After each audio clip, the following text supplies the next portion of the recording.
Je voudrais commencer en vous montrant une carte du monde, une carte qu'on a tous eue à l'école, on appelle ça un planisphère, en langage technique on appelle ça la projection de Mercator, du nom d'un cartographe flamand Gerardus Mercator. Et sur cette carte qu'on utilise tous, il y a un problème, un gros problème, mais lequel? C'est quoi? La Russie, elle est trop grande par rapport à... Et l'Afrique trop petite. Et l'Afrique trop petite. Exactement, le problème c'est la taille de l'Afrique. Bravo Ambre.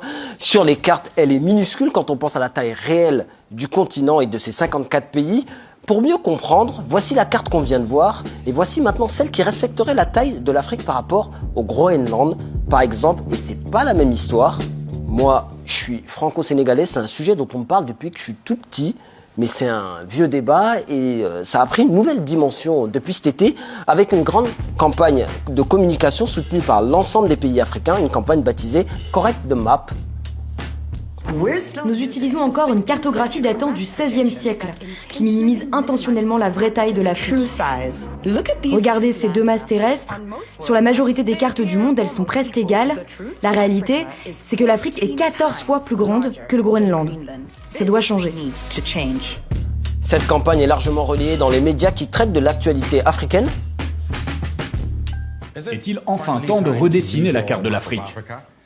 L'Union africaine appelle à corriger la représentation de l'Afrique sur les cartes du monde.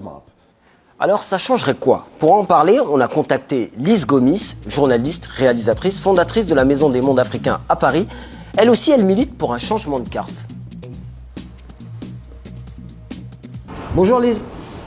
Bonjour Abdin. Qu'est-ce que ça changerait d'avoir une carte avec les réelles proportions? Quand on a une map monde avec l'Afrique en tout petit, forcément quand on est africain, on peut penser qu'on est effectivement en la marge. Là, l'idée c'est de remettre un peu, je dirais, à la fois de la fierté et puis c'est aussi redéfinir les termes de l'échange. Parce que évidemment, si vous êtes plus petit, vous êtes considéré comme moins important et donc forcément on a le dessus sur vous quelque part. Par sa localisation, par sa géographie, par sa démographie, l'Afrique est au cœur de tous les sujets. Donc je pense qu'aujourd'hui, on a vraiment conscience qu'on ne peut pas faire sans nous. Changer la carte, ok, mais qui pourrait prendre la décision? Sûrement des politiques. On a voulu interroger un de nos dirigeants. Pour ça, il y a quelques jours, je me suis rendu aux universités d'été du MEDEF où j'ai croisé Édouard Philippe, notre ancien Premier ministre, qui se verrait bien président en 2027. J'ai une petite question. Est-ce que ça vous choque que l'Afrique paraît plus petite sur les cartes du monde que le Groenland? Vous connaissez la série West Wing? Il y a un épisode sur la cartographie qui évoque ce sujet. Vous voyez le Groenland? Je vois. Et vous voyez l'Afrique? Je vois. Ces deux masses de terre semblent à peu près de la même taille. Oui. Eh bien, que diriez-vous si je vous disais qu'en réalité, l'Afrique est 14 fois plus grande? Et c'est vrai que quand on a dessiné les cartes essentielles, on les a mis en plaçant l'Europe au centre, parce que c'est des cartographes européens, et que la taille relative de l'Europe par rapport aux autres continents est supérieure à la réalité, à la superficie réelle, en réalité, du continent européen. Parce qu'il y a toujours un impact quand on découvre la réalité et quand on l'apprend. Donc cette question-là n'est pas du tout une question absurde ou accessoire. Après, c'est pas aux hommes politiques de faire les cartes de géographie. Est-ce qu'il faut décoloniser la géographie?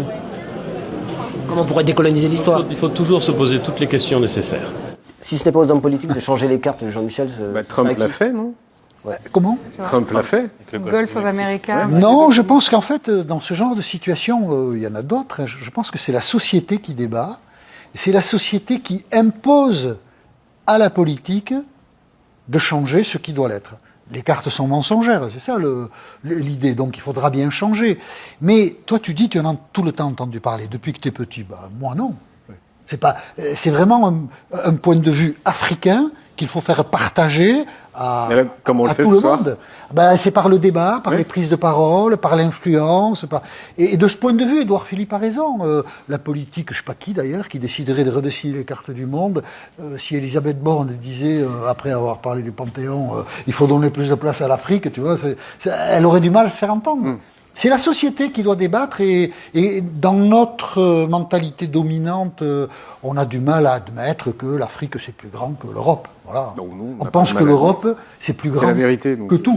Oui, mais on a du mal à l'admettre. C'est pas une vérité qui est installée. C'est la vérité, mais elle n'est pas installée. Il faut l'installer et à ce moment-là, quand il sera à l'Élysée, Édouard Philippe modifiera les cartes.